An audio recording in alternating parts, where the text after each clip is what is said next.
the emotional crisis of masculinity has become, in many ways, a global political crisis over the past couple of years in particular.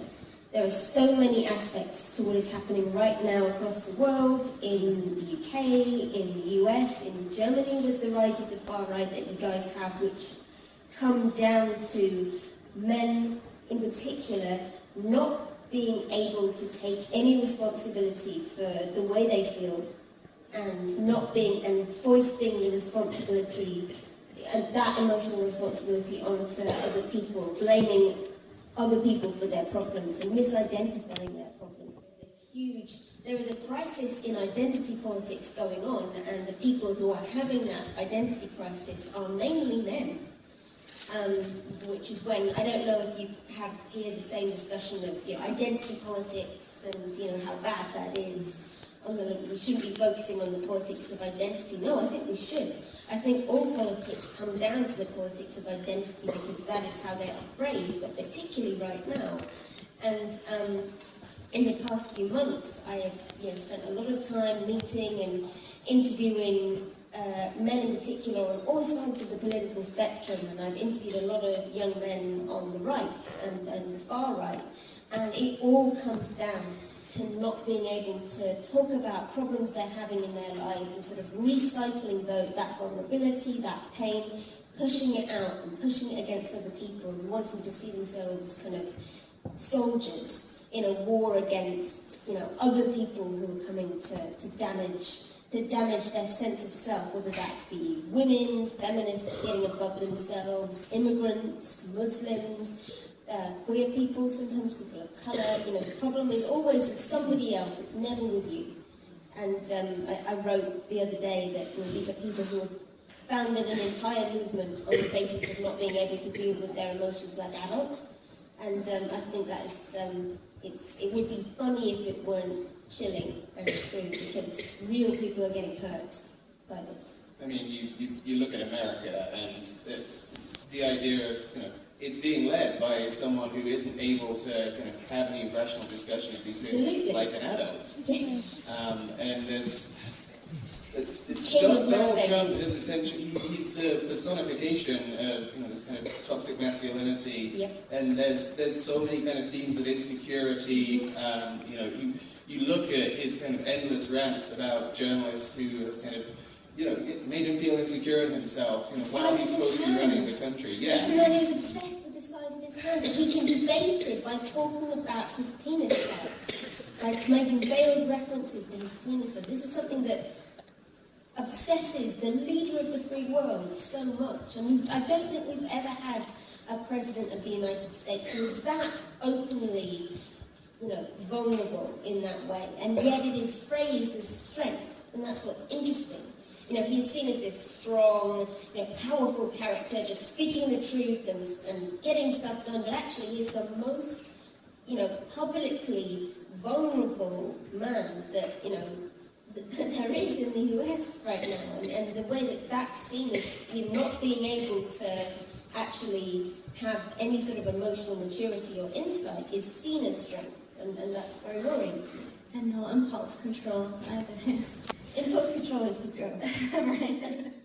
Leaders of the alt-right that sort of a collapse in civilization or a return to kind of traditional right-wing values will bring about a restoration of the natural order, particularly the natural gender order, where men are on top, and particularly white men are on top. A lot of this is incredibly involved. There's almost a eugenic style of thought, and the idea is that liberalism has upset the natural order of things, and women have become too independent, and they don't rely on men enough, and families are being broken up, and sometimes this comes from a place of pain in some ways. People are not sure what their role should be anymore. They understand that they're not allowed to have this breadwinner role anymore, but they haven't been told what they should do instead. There is a real sense of having really lost something and nothing having come to take its place. But instead of dealing with that in an adult way, that rage is turned around, and there is this reliance on this very very fascistic understanding of the natural human order of things, and to something that it's terrifying, and the language is eugenic, it's fascist, and it's deeply involved in this kind of cod scientific idea of evolutionary psychology. But the funny thing about evolutionary psychology as it is interpreted now is that people seem to believe that human evolution stopped about 10,000 years ago, and there can be no change and no social evolution past then, that all change is bad, really, and that everything was better. Certainly it was better for men. It's always about 50 years before whenever the argument is being made, this idea of a lost age of greatness when men could be real men. And it obviously depends what men you're talking about. But this is an idea that is not a new idea. This way of arguing comes up again and again. You saw it in the 1930s, you saw it in the mid-1800s. Whenever there is profound social change, there is a reaction that is often expressed in gendered terms, and in violently gendered terms, as well as in terms of race and social class. And I think we're seeing a revival of that sentiment, and it's really worrying that nobody seems to see the pattern. Suddenly now, everybody does seem to think that social progress should have stopped about 50 years ago. No matter when they are in history, it was always a bit better 50 years ago, their grandparents' time. It's the idea, the sense of loss is very profound, and obviously when I wrote this book, I wrote this 4 years ago, and we weren't seeing the huge swing to the right that we are now. The alt-right wasn't really a thing at that point. It was even pre-Gamergate, but it's I feel like there's a lot that I would update about that now. I think the questions become a lot more urgent, and I have written another book that is coming out soon that's kind of about this. Yeah, it's coming out with daughters. Yeah, you're going to deal with it. Yeah.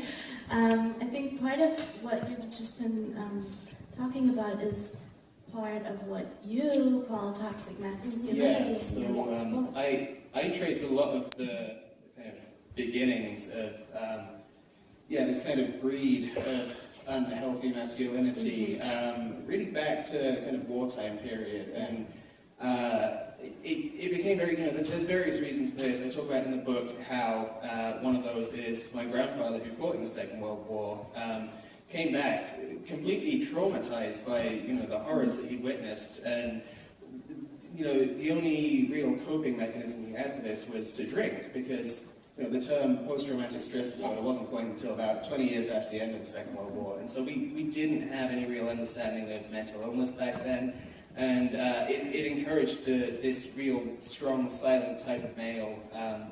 So the baby boomers, my father's generation, they grew up, such a large portion of the British and also the German population as a result of this grew up with fathers who weren't able to even show love, and that kind of became my dad's generation's idea of what a man should be. But the other part of this is the two world wars were really the beginning of a revolution for women, with so many men off fighting the war.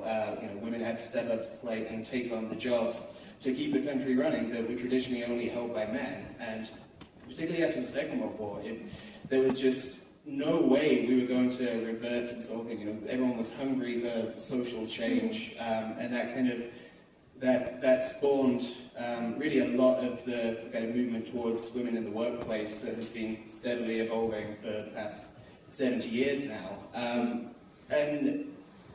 I talk about how at this time women proved that they were capable of doing anything men could do. And unfortunately, for a lot of the past 70 years, men's reaction to this has been to push back against it. And we're at a point now where we're not yet there with gender equality, particularly when it comes to work, but there's a lot more women in the workplace than there were once upon a time, and men are kind of feeling lost. You know, their job used to give them a real sense of purpose, and unfortunately, you know, we're at a point now where realistically we're not going to regress to a time when women, you know, could only stay home, take care of the kids, clean the house, whatever. That's never going to happen, I hope. But men, it could have been such a great opportunity for men to say, okay, well, if this is happening with the women, why don't we look at what women have traditionally done and see what roles we can take on there? Because we're at a point where men are kind of almost feeling redundant, because, like I said, women have proven they're capable of doing anything men can do, and also retained, you know, some of these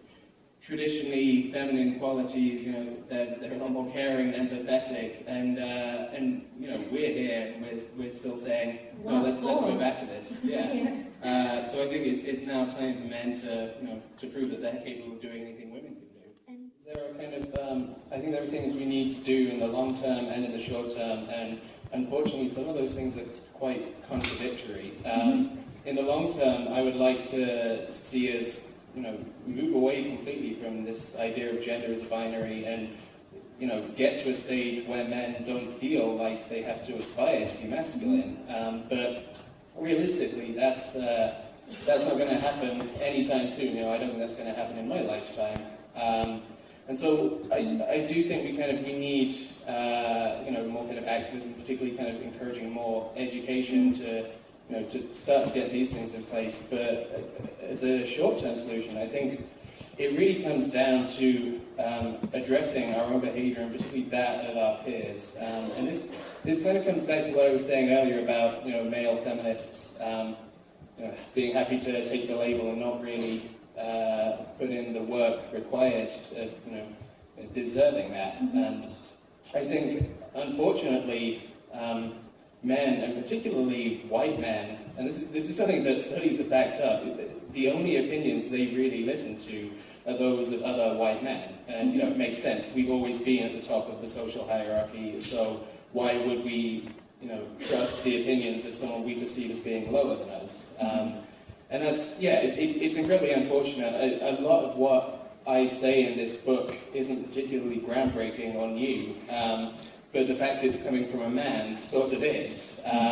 So I think that there needs to be this awareness amongst men that we're not going to, you know, get to a stage where we're kind of making positive changes unless we, you know, we call our friends out on their behaviour. And, you know, something as simple as I think you get a lot of men who, if they're challenged on something by a woman, you know, if a woman tells a man, you know, don't make rape jokes, and tries to explain to him, he's just going to write that off, you know, it's an overly emotional woman.